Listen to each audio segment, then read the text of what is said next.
Okay guys, now let's know the short way of this. We can write students instead of equal students plus 1, we can write it like this. Students plus equal 1. Now let's see the result. This 21. And instead of students equal to students minus 1, we can write it like this. Students minus equal 1. Now let's see the output. 19. It works well. And instead of students equal students multiplication 2, we can write it like this. Students multiplication equal 2. Now let's see the output. 40. Yes, it works well. And we can write it another things also like this way.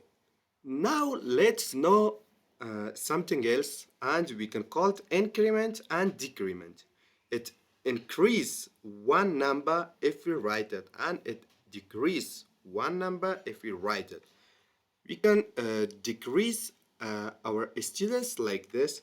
Students plus plus. Now let's see the output. 21. Yes.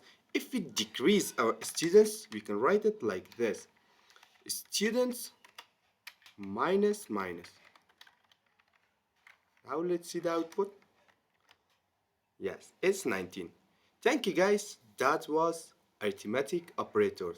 Arithmetic operators made into two parts. One is operands, one is operators. And we learned arithmetic operators. We learned augment arithmetic operators, and we learned increasement and decreasement.